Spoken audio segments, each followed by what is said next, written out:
জর্ডানের রাজা দ্বিতীয় আবদুল্লাহর হুমকির পর দখলদার ইসরায়েলের উদ্বেগ দেখা দিয়েছে। ইসরায়েলের জাতীয় টিভি চ্যানেল কানের প্রতিবেদনে বলেছে, জর্ডানের রাজা যে সুরে কথা বলছেন তা উদ্বেগজনক। জর্ডানের রাজার হুমকিকে উড়িয়ে দেওয়া যায় না। সম্প্রতি জর্ডানের রাজা দ্বিতীয় আবদুল্লাহ হুঁশিয়ারি দিয়ে বলেছেন, ইসরায়েল পশ্চিম তীরের দখলকৃত অংশকে তার নিজের ভূখণ্ড হিসেবে ঘোষণা করলে বড় ধরনের সংঘাত শুরু হতে পারে। আর জর্ডানের সঙ্গেই এই সংঘাত হতে পারে বলে তিনি সতর্ক করে দিয়েছেন।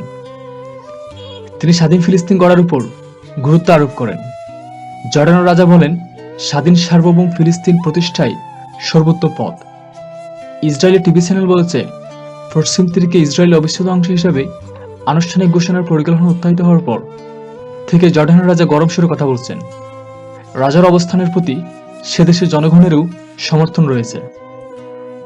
এর আগে জর্ডানের পররাষ্ট্রমন্ত্রী আহমাদ আল সাফাবি বলেছেন, ইসরায়েল পশ্চিম তীরকে নিজের ভূখণ্ড হিসেবে ঘোষণা করলে তা হবে বিপর্যয়কর। এ ধরনের পদক্ষেপের ফলে সরাসরি আন্তর্জাতিক আইনও লঙ্ঘিত হবে বলে তিনি মন্তব্য করেন। দখলদার ইসরায়েল পশ্চিম তীরের দখলকৃত অংশকে আনুষ্ঠানিকভাবে নিজের অবিচ্ছেদ্য ভূখণ্ড হিসেবে ঘোষণার পরিকল্পনা গ্রহণ করেছে। তবে ফিলিস্তিনের শাসন কর্তৃপক্ষ সহ সব ফিলিস্তিনি দল ও সংগঠন এই ধরনের পরিকল্পনার পরিণতির বিষয়ে হুঁশিয়ার দিয়েছে। এদিকে পশ্চিম তীরকে ইসরায়েলের ভূখণ্ডের অন্তর্ভুক্ত করলে ইহুদিবাদী দেশটিকে কঠিন জবাব দেওয়া হবে বলে হুঁশিয়ারি করেছেন জর্ডানের বাদশাহ দ্বিতীয় আবদুল্লাহ। ইউরোপের একটি গণমাধ্যমকে শুক্রবার দেওয়া সাক্ষাৎকারে তিনি ওই হুঁশিয়ারি উচ্চারণ করেন।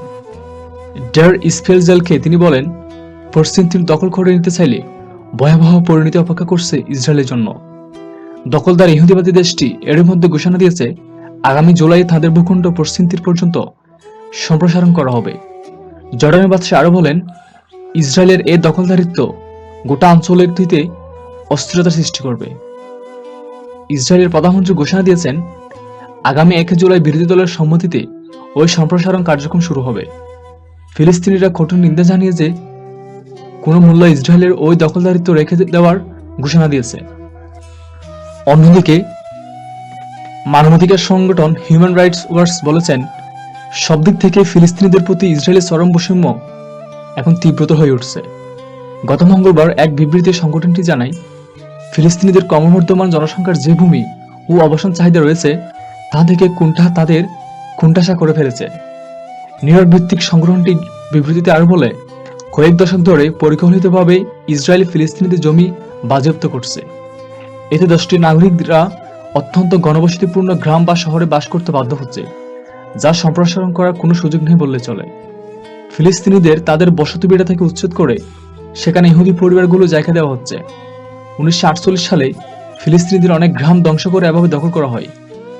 HRWর মধ্যপ্রাচ্যের ভারপ্রাপ্ত নির্বাহী পরিচালক এরিক গোল্ডস্নো বলেন, ইসরায়েলের এই আচরণ পশ্চিম তীরে ব্যাপকভাবে দেখা যায়। এমনকি ইসরায়েলের ভেতরেও তারা বৈষম্যমূলক এই কাজ করছে। বর্তমানে পূর্ব জেরুজালেম সহ দখলকৃত পশ্চিম তীরের 93% ভূমি ইসরায়েল সরাসরি নিয়ন্ত্রণ করে।